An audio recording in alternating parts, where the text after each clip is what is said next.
O and mighty அப்படின்னு போட்டிருக்கு. மிகவும் தாழ்மையாக, மிகவும் எளிமையான ஒருவராக இருக்கிறார். ஆனாலும் மிக மிக வல்லமை உள்ளவராக இருக்கிறார். அப்படி ஒரு கதை இப்போ போய்கிட்டு இருக்கு. இந்த சைனீஸ் ஸ்டோரி இருக்குல்ல, அதில் ஒருத்தன் அவன் தான் இட்டர்னல் கிங். அவனுக்கு சீடனாக இருப்பான் ஒரு தாத்தா ஒருத்தான். ஆமாம், தன்னுடைய குடும்பத்தை பாதுகாக்க மாதிரியே அவன்கிட்ட போய் கெஞ்சுவான். என் குடும்பம் ரொம்ப மோசமான நிலையில் போயிருக்கு, ஒரு 3 வருஷம் நீ என் வீட்டில் இருக்கணும் அப்படின்னு வேண்டிக்கும். சரின்னு சொல்லிட்டு நான் இருக்கணும்னானே அவன் நித்திய ராஜா. ஆனாலும் என்ன பண்ணுவான், இளைஞனாக இருப்பான். இவன் 90 வயசு உள்ளவனாக இருப்பான். இவன் தான் அவனுக்கு சீடன். அவன் நித்தியமான ஒரு ராஜானே யாருக்கும் தெரியாது, அழிவில்லாத ராஜானே யாருக்கும் தெரியாது. சரி, தன்னுடைய பேத்தியை அவளுக்கு கல்யாணம் பண்ணி கொடுப்பான். 3 வருஷம் மட்டும் எங்கள் வீட்டில் இருங்க அப்படின்னு. 3 வருஷமாக எப்படி இருப்பான், சும்மா வீட்டோடு மாப்பிள்ளையாகவே இருப்பான். ரொம்ப கேவலப்படுத்துவாங்க, அவமானப்படுத்துவாங்க. ரொம்ப எளிமையான ஒரு மனிதனாக இருப்பான். திடீர்னு ஃபோன் பண்ணி அடுத்த 5 நிமிஷத்தில் இங்கே இருக்கணும், நீனு எங்கே இருக்க அப்படின்பா இவன் மனைவி. அவன் ஃப்ரெண்ட்ஸ்லாம் பாரு, என் அடிமை ஒடியாருவான் பாரு அப்படி சொல்லி கிண்டல் பண்ணுவான். நான் 10 கிலோமீட்டருக்கு அந்த பக்கம் இருக்கேன், எப்படி உடனே வர முடியும், அதெல்லாம் எனக்கு தெரியாது, வரணும் அவ்வளோதான் அப்படிமா டக்குன்னு நிற்பான். ஏன்னா he is the almighty king. ரொம்ப எளிமையான வேலைக்காரனாக இருப்பான். தினமும் வீடு பெருக்குவான், சமையல் பண்ணி கொடுப்பான், அவளுக்கு சுடு தண்ணி வச்சு கால் துடைச்சி விடுவான். இது மாதிரி தான் அவனுடைய வேலை தினமும். அவனை யாருன்னே தெரியாது. ஆனால் பின்புலத்தில் என்ன பண்ணிகிட்டு இருப்பான், இந்த குடும்பத்தோட நஷ்டங்களை எல்லாம் சரி செஞ்சுக்கிட்டு இருப்பான். இந்த குடும்பத்துக்கு தேவையான பிஸ்னஸ் எல்லாம் கொடுத்துக்கிட்டு இருப்பான். அது யாருக்குமே தெரியாது. அந்த மாதிரி ஒரு கதை இப்போ போய்கிட்டு இருக்கு. இப்போ பார்த்தீங்கன்னா அந்த ட்ராமா பாக்ஸ்னு ஒன்று இருக்குது, அதில் போய்கிட்டு இருக்கு. நம்மோடு கூட இருக்கிற ராஜா எப்பேற்பட்டவர் தெரியாது, நம்முடைய கடவுள் எப்பேற்பட்டவர் தெரியாது, எதுவுமே தெரியாது. கொஞ்சம் புத்திசாலித்தனமாக யோசனை பண்ணி பாருங்கள். அப்படி பண்ணால் எப்படி யோசனை பண்ணி பார்த்தாலும் தெரியாது.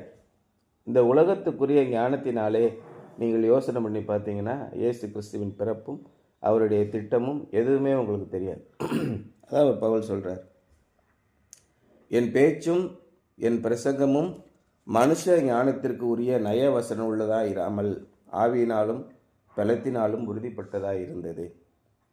அப்படி இருந்தும் இந்த பிரபஞ்சத்தின் ஞானத்தை அல்ல, அழிந்து போகிற பிரபஞ்சத்தின் பிரபுக்களுடைய ஞானத்தையும் அல்ல, உலகத் தோற்றத்திற்கு முன்னே, இந்த உலகமே இன்னும் உருவாகலை, அதுக்குள்ளே தேவனுடைய திட்டம் அங்கே இருந்தது. மனித குலத்திற்கும் மனித குலத்திற்கான மீட்பும் இருந்தது. இதெல்லாம் உங்களால் நம்ப முடியாது. இப்போ என்ன சொல்கிறான், தேர் இஸ் நோ டைம் அப்படின்னு கண்டுபிடிச்சிட்டான்.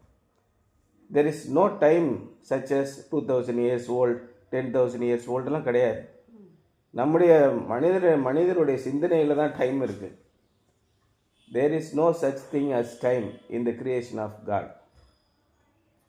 நீங்கள் இப்போ இருந்துக்கிட்டு பழைய காலத்தில் என்ன நடந்ததோ அதை மாற்றலாம், அதை திருத்தலாங்கிறான். இப்போ time can be bent back to the starting point அப்படிலாம் ஒன்று கிடையாதுங்கிறான்.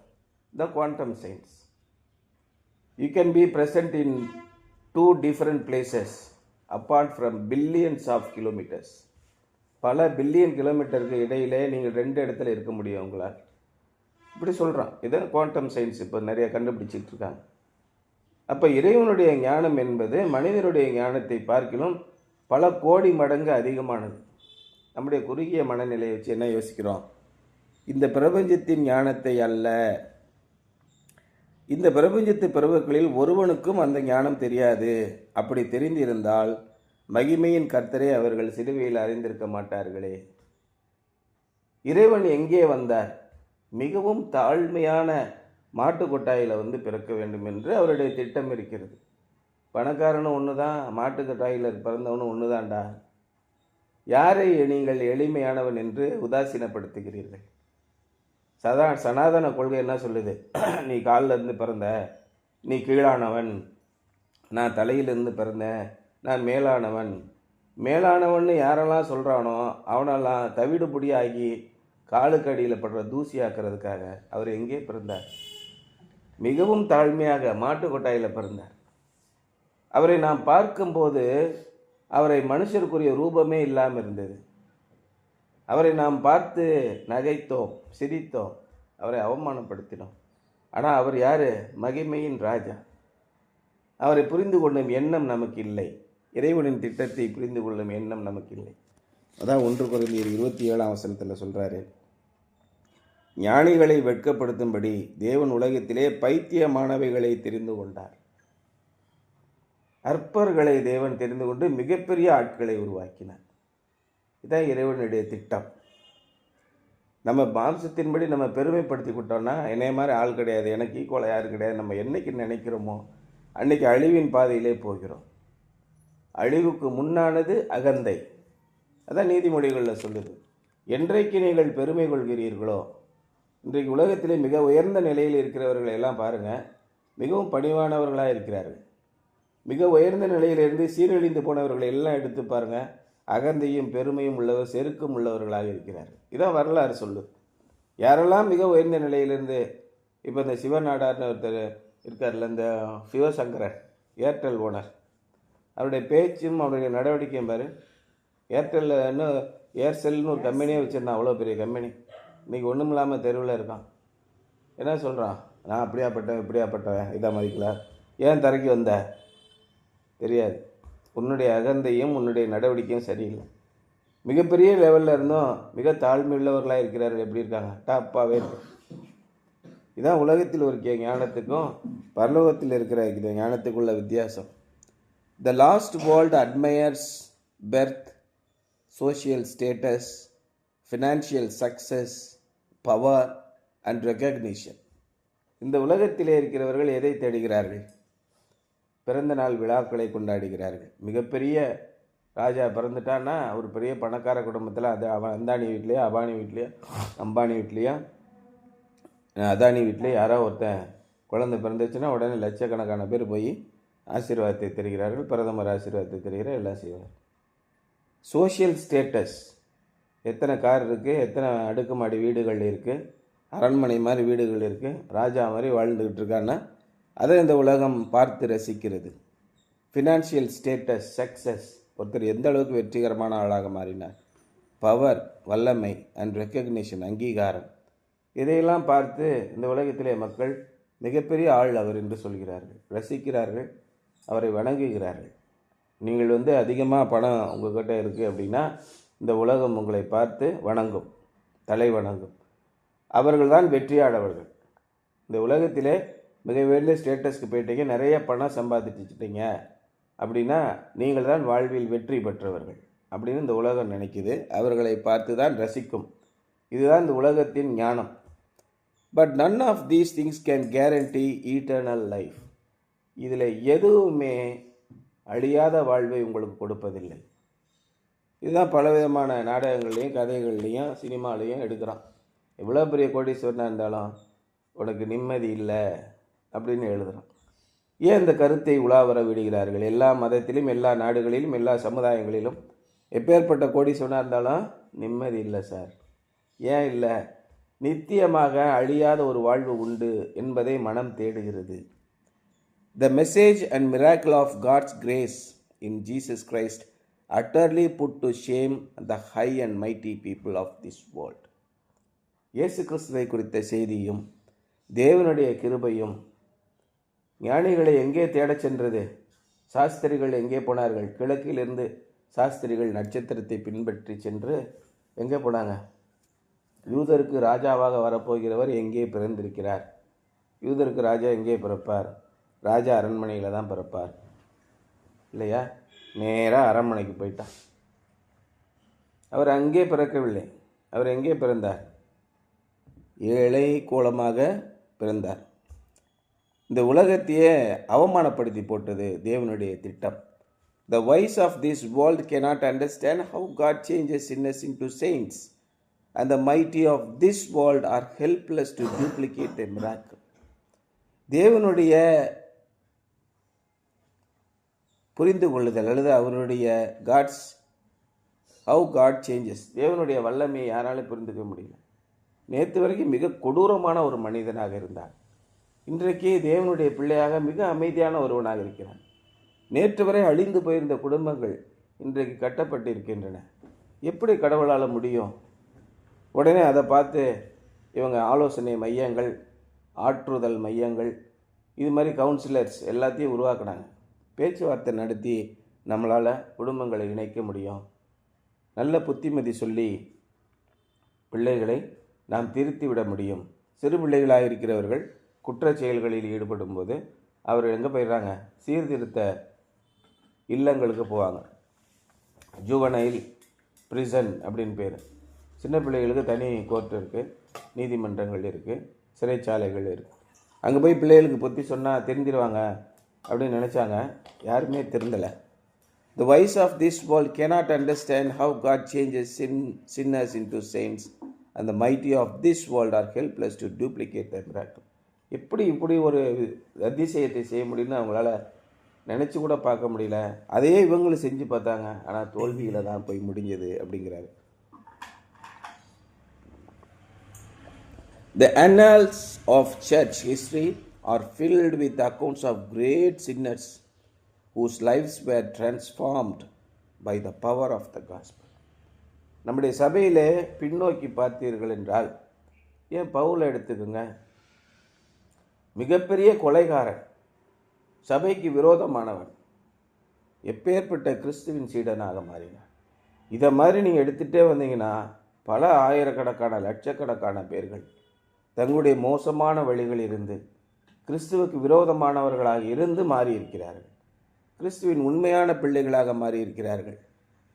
In my own ministry, I have seen amazing things take place that the lawyers and psychologists could not understand.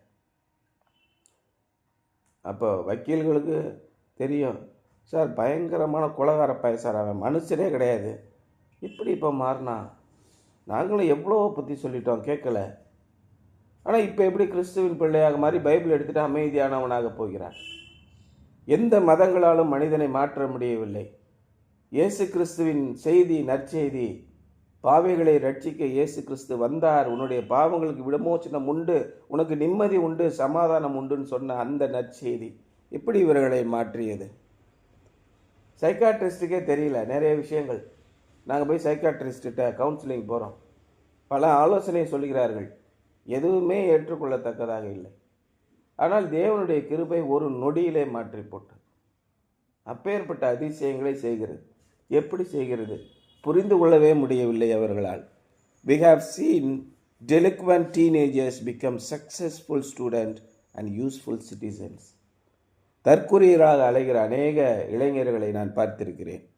எந்த புத்தியும் இல்லை, படிப்பும் இல்லை, அவர்கள் பாட்டு தெருவில் அலைந்து கொண்டிருக்கிற அநேக மாணவர்களை நான் பார்த்திருக்கிறேன். அவர்கள் புத்திசாலித்தனமான சக்சஸ்ஃபுல்லான மாணவர்களாக மாறி பயனுள்ள குடிமக்களாக மாறியிருக்கிறதை நான் பார்த்திருக்கிறேன்.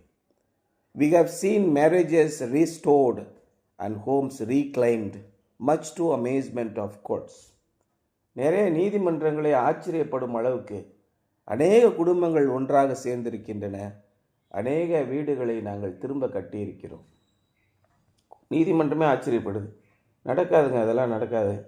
அந்த நடக்க முடியாதவைகளை தேவன் நடத்தி காட்டியிருக்கிறார். இதான் பரத்திலிருந்து வருகிற ஞானம், தேவன் கொடுக்கிற சமாதானம். நாம் ஒவ்வொருவருக்கும் தேவனுடைய சமாதானமும் அவருடைய திட்டங்களும் தேவை. இந்த உலகத் தோற்றத்திற்கு முன்னே அவர் திட்டங்களை ஏற்படுத்தியிருக்கிறார். காலங்களும் உலகத் தோற்றமும் அவருடைய கரத்தில் இருக்கிறது. இதை நீ விசுவாசிக்கிறாயா?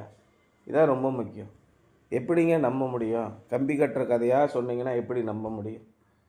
கர்த்தர் நல்லவர் என்பதை ருசித்து பாருங்கள். Experience who is the God. அப்பொழுது தான் உங்களுக்கு புரியும். பல்வேறு இறைவர்களை, தேவர்களை, கடவுளர்களை மனிதன் உருவாக்கி கொண்டிருக்கிறான். அவனுடைய உள்ளத்தின் நினைவுகளுக்கு ஏற்ற மாதிரி கடவுள்களை உருவாக்குகிறான், போதகர்களை உருவாக்கி கொள்கிறான், பூசாரிகளை உருவாக்கி கொள்கிறான். நான் மனசில் என்ன நினைக்கிறேனோ அதை நீ செய்ய. இப்பேற்பட்ட கடவுளர்களை உங்களை காப்பாற்ற முடியாது. உண்மையுள்ள தேவனுக்கு நீங்கள் பணிந்து முழங்கால் படியிட்டு அவருடைய பாதத்திலே விழுந்து விடுங்கள். சர்வ வல்லமையுள்ள இறைவன், அநேக அற்புதங்களை செய்யக்கூடியவர் அப்படின்னு சொல்கிறார். And why does God reveal the foolishness and the weakness of this present world system, even with its philosophy and religion? ஏன் இன்றைய உலகத்தில் இருக்கிற இந்த பலவீனமான உலக அமைப்பின் தத்துவங்களையும் பல மதங்களையும் கொண்டிருக்கிறது. இவர்களின் முட்டாள்தனத்தை தேவன் ஏன் வெளிப்படுத்துகிறார்? So that no one may boast before him. மனிதன் எடுக்கிற எந்த நடவடிக்கையும் வெற்றிகரமாகவே அமையவில்லை. இறைவனுக்கு எதிராக செல்கிற எல்லாம் தோல்வியின் முடிகிறது. ஆனால் இறைவனோடு சேர்த்து செல்கிற எல்லா நடவடிக்கையும் வெற்றி பெறுகிறது. ஒன்றுமே இல்லாதவர்கள் மகா பெரிய பிரபுக்களாக ஆகிறார்கள். வாய்ப்பே கிடையாது. எப்படிங்க சாதாரண மனுஷன் அரசனாக முடியும்? ஆடு மேய்த்துக்கிட்டு இருந்த தாவீது ராஜா அரசனாகிறான். சாகுபடுத்த நிலைமை இருந்த யோசேப்பு அரசனாகிறான். இதெல்லாம் பைபிளில் எழுதியிருக்கிறதுனால நமக்கு தெரியுது. திரும்ப திரும்ப அதையே பேசிகிட்டு இருக்கோம். இதே மாதிரி நிகழ்காலத்தில் எண்ணற்ற அரசர்கள், எண்ணற்ற அதிபதிகள் உருவாக்கி இருக்கிறார்கள். நம்முடைய வாழ்க்கையிலே நாம் எந்த நிலையிலே இருந்தோம்? இன்றைக்கு எந்த நிலையிலே இருக்கிறோம்? ஒருவேளை உணவுக்கு பரிதபிக்கக்கூடிய நிலையில், ஒன்றுமே தெரியாது எருமை மாடுகளை மேய்த்து கொண்டிருந்தேன். நான் 8ஆம் கிளாஸில் எருமை மாடு மேய்ச்சிக்கிட்டு இருந்தேன். ஆடுகளை மேய்த்து கொண்டிருந்தேன். என்னுடைய 33 வயசில் நான் கம்ப்யூட்டர் இன்ஜினியராக இருக்கேன். நான் கம்ப்யூட்டர் காலேஜும் போய் படிக்கல, சாஃப்ட்வேர் இன்ஜினியரும் கிடையாது. உலகத்தில் இருக்கிற பல நிறுவனங்களுக்கு நான் கம்ப்யூட்டர் இன்ஜினியராக இருந்தேன். ஸ்ட்ரிங்ஸ் நாங்கள் க்ரியேட் பண்ணோம், யூபிஐ ஸ்ட்ரிங்ஸ் க்ரியேட் பண்ணோம். இதிலெல்லாம் என்ன, ஆர்டிஃபிஷியல் இன்டெலிஜென்ஸில் 15 வருஷத்துக்கு முன்னாடி ஸ்ட்ரிங்ஸ் க்ரியேட் பண்ணோம், சேட் பாட் க்ரியேட் பண்ணோம், மெடிக்கல் சேட் பாட் க்ரியேட் பண்ணோம், எல்லா வேலையும் பண்ணோம். எங்கே உட்காந்துருக்கோம்? கரவலாடுகளின் பின்னால் இருந்த தாவீதை ராஜாவாக்கினார். எருமை மாடு மேய்த்து கொண்டு இருந்தவர்களை கம்ப்யூட்டர் இன்ஜினியர் ஆக்குறாரு. அதையும் தாண்டி மிகப்பெரிய பலம் உள்ளவர்களாக நம்மளை மாற்றுகிறார். வல்லமை உள்ளவர். அவரிடத்திலே விசுவாசம் வையுங்கள், அவரிடத்தில் பணிந்து ஜெபியுங்கள். நமக்கு ஜெபிக்கிறதுக்கு, வேதம் வாசிக்கிறதுக்கு வெக்கமாக இருக்கா? சர்வ வல்லமையுள்ள தேவன். இன்றைக்கி மு.க. ஸ்டாலின் முதலமைச்சர் வந்தார்னா கையெடுத்து கும்பிட மாட்டோமா? வெக்கமாக இருக்குமா உங்களுக்கு? அவர் காலையாவது தொட்டு கும்பிடணும், எப்படியாவது தடுமாறுவாங்க இல்லையா? சாதாரண ஒரு மனிதனுக்கே நாம் இவ்வளவு மகிமைகளை கொடுக்கும்போது சர்வ வல்லமையுள்ள தேவனுக்கு எப்பேற்பட்ட மகிமைகளையும் கனத்தையும் கொடுக்க வேண்டும். இதான் நம்முடைய மனித மனம். இறைவனை ஏற்றுக்கொள்ளவே இல்லை, அவருடைய வல்லமை இன்னதென்று ஏற்றுக்கொள்ளவில்லை. அவர் மிகவும் தாழ்மையானவராக நம்மிடத்திலே வந்தார்.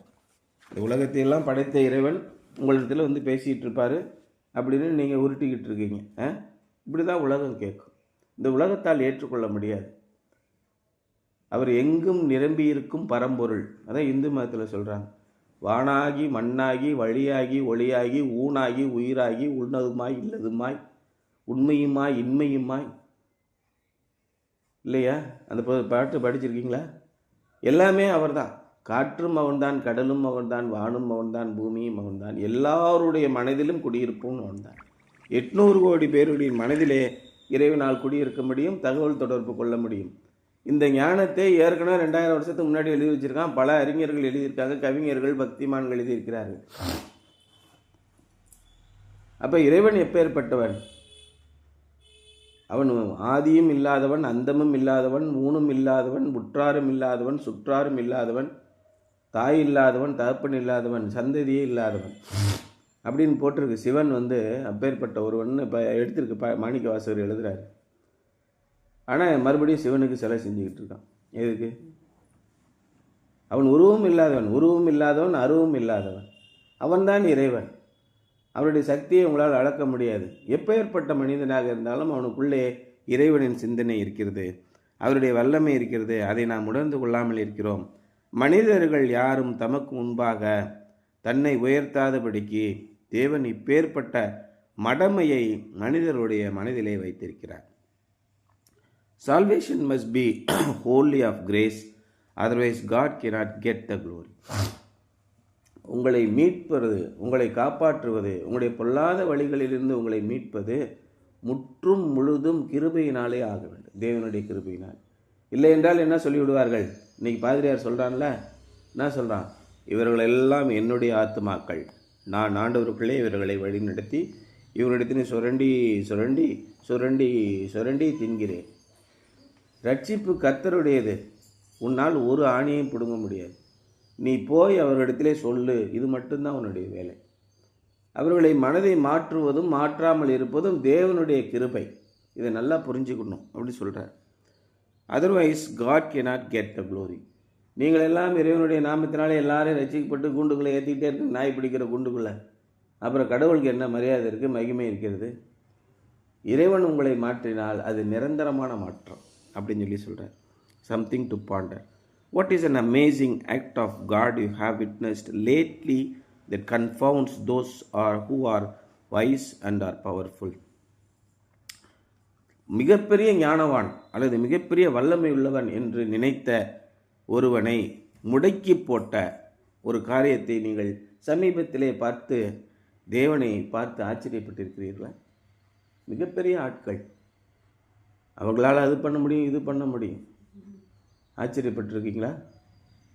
சாஸ்திரா காலேஜில் சீட்டு கலையும் போது மிகப்பெரிய மினிஸ்டர் ஆல் இண்டியா லெவலில் போய்லாம் கெஞ்சிக்கிட்டு இருந்தாங்க. உங்களுக்கு தெரியாது அதெல்லாம். நான் மல்லு கட்டிட்டு நிற்கிறேன் வெளியில், உங்களுக்கு தெரியாது. நீங்கள் அமைதியாக இருக்கிறீர்கள். மிகப்பெரிய போராட்டம் நடந்து கொண்டிருக்கிறது. சபாநாயகர் கூப்பிட்டு பேசுகிறார் சுப்ரீம் இதில் பார்லிமெண்ட்லேருந்து. அப்படியெல்லாம் இப்போ போகிறாங்க. கவர்னர் பிரவீன் நிற்கிறாங்க. யார்கிட்ட? நம்ம ரம்மி ரவி அவர்கிட்ட போய் நிற்கிறாங்க. நம்ம என்ன பண்ணோம்? யோசனை பண்ணி பாருங்கள். ஆண்டவரை தியானித்து கொண்டு இருக்கிறோம். உனக்கு என்ன வேணும்? 2 இட்லியும் கெட்டி சட்னியும் வேணும், போய் சாப்பிட்டு போ, என் பேரை சொல்லிட்டு போ, இவ்வளோதான் வேலை. ஆச்சரியமா இல்லையா? அதை நீங்கள் உண்மையாக உணர்ந்தால்தான் ஆச்சரியப்படுவீர்கள். அது நம்முடைய கண்களுக்கு ஆச்சரியமாக இருந்தது அப்படின்னு ஆண்டவர் சொல்கிறார். மிகப்பெரிய காரியங்களை சர்வசாதாரணமாக நம்முடைய வாழ்க்கையில் நடத்தும்போது நாம் இறைவனை அற்பமாக நினைக்கிறோம். தினமும் மண்ணா வந்துச்சு, காலையில் மதியானம் நைட்டு, ஆமாம் சும்மா எண்ணத்தை போட்டுக்கிட்டு ரொம்ப அற்பமாக நினைத்தார்கள். காடைகள் வீட்டு வாசலில் வந்து நினச்சி நீங்கள் பிடிச்ச அறுத்து சாப்பிட்லாம். ஆமாம், என்ன நான் வெஜிடேரியன் சும்மா போட்டுக்கிட்டு ஞாயிற்றுக்கிழமை. ரொம்ப அற்பமாக நினைத்தார்கள். நல்லா குடிக்க தண்ணி, பகல் முழுவதும் ஏசி, இரவு முழுவதும் லைட்டு போட்டு. மாநாடு நடக்கும்போது விஜய் மாநாட்டில் எப்படி நினச்சி ஃபுல்லாக லைட்டு போட்டுருந்தாங்க நைட்டு பூரா. எத்தனை ஜென்ரேட்டர் செலவு பண்ணாங்கன்னு கேளுங்க, எவ்வளோ ஏற்பாடு பண்ண சிரமப்பட்டாங்கன்னு கேளுங்க. இது எதுவுமே இல்லாமல் இரவு முழுவதும் வெளிச்சத்தை கொடுத்தார். ரொம்ப அற்பமாக. நம்முடைய இன்றைய வாழ்க்கையிலும் ஒன்றுமில்லாமல் இருந்த நம்மளை தேவன் மிகப்பெரிய ஆசீர்வாதத்தினாலே ஆசீர்வதித்திருக்கிறார். நம்ம என்ன நினைக்கிறோம்? ஆமாம், என்னது பெரிய ஆசீர்வாதம். ஏன்னா ஊர் உலகத்தில் இல்லாதவனா? ஊர் உலகத்தில் இருந்தோன்னா அவங்க அப்பா தான் சம்பாதிச்சு வச்சுருந்தான் 4 தலைமுறையாக. நமக்கு ஒன்றுமே இல்லை. எப்படி தேவன் நம்மளை உயர்த்துகிறார்? எப்படி நம்மளுக்கு அன்றாடம் உணவை கொடுக்கிறார்? எப்படி தேவன் அன்றாடம் வாழ்க்கையை கொடுக்கிறார்? நம்முடைய வாழ்க்கையில் தேவன் கண்ணுக்கு தெரியாமல் பாதுகாப்பை கொடுத்து வருகிறார். கண்ணுக்கு தெரியாமல் சுகத்தை கொடுத்து வருகிறார். ஒரு குடும்பத்திலே ஒருவருக்கு உடல்நிலை சரியில்லாமல் போனால் அந்த குடும்பம் தாறுமாறாக போய்விடும். மருத்துவமனை அலைந்து கொண்டிருக்கிறார்கள். மருத்துவமனையிலே திருட்டு வேலைகளை செய்து கொண்டிருக்கிறார்கள். நீதிமன்றத்துக்கு அலைந்து கொண்டிருக்கிறார்கள். பணத்தை செலவழித்து கொண்டே இருக்கிறார்கள். பிரச்சனையின் மேல் பிரச்சனை. காவல் மன்றங்களுக்கு அலைகிறார்கள். டெய்லி காலையில் இருந்துச்சு வேலைக்கு போக முடியாது. காவல் நிலையத்துக்கு போகணும், நீதிமன்றத்துக்கு போகணும், ஹாஸ்பிட்டலுக்கு போகணும், அலைகிறாங்க. இன்றைக்கி எம்எல்ஏ போய் பார்க்கணும், இன்றைக்கி அவரை போய் பார்க்கணும், அந்த பெரிய மனுஷனை பார்த்து எப்படியாவது கெஞ்சி அவர்கிட்ட ஒரு லெட்ரு வாங்கணும். இப்படி நிறைய குடும்பங்கள் அலைகிறார்கள். இது எதுவுமே இல்லாமல் தேவன் உங்களை வழி நடத்துகிறார். இதை நினைத்து நீங்கள் ஆச்சரியப்பட்டிருக்கீங்களா? இதை யோசிச்சிருக்கீங்களா? இதை சிந்திச்சிருக்கீங்களா? அவருக்கு மகிமையை கொடுத்துருக்கீங்களா அப்படின்னு கேட்குறார். What is an amazing act of God you have witnessed lately that confounds those who are wise and are powerful. ஒன்றுமில்லப்பா, மிகப்பெரிய சாதுரியவான்களை, சக்தி உள்ளவர்களை முடக்கி போடுகிறது. ஒன்றுமே பண்ண முடியாது. அதான் பிலாத்து ஏசிட்ட என்ன சொல்கிறான்? நான் மிகுந்த சம்பத்தினாலே இந்த பதவிக்கு வந்தேன், பல கோடி செலவு பண்ணி தாங்க நான் கவர்னராக வந்திருக்கேன் அப்படிங்கிறாரு பிலாத்து. ஏசு என்ன சொன்னார்? போயா இதுக்கு தாங்க நான் பிறந்ததே. அப்போ உண்மையிலே நீ யூதருடைய ராஜாவா? யூதருடைய ராஜா இல்லை, உலகத்துக்கே ராஜா. அன்றிலிருந்து இன்று வரை அவர்தான் ராஜா. அதான் நம்ம என்ன ஜெபிக்கிறோம்? நம்ம கடைசியில் பரமண்டல ஜெபத்தில் கடைசியில் ராஜ்யமும் அனைத்து பவர் வல்லமையும் மகிமை அனைத்தும் இறைவனுக்கே உரியது, வேறு யாருக்குமே உரியதில்லை அப்படின்னு சொல்கிறோம். இதான் இன்றைய சிந்தனை. சரியா?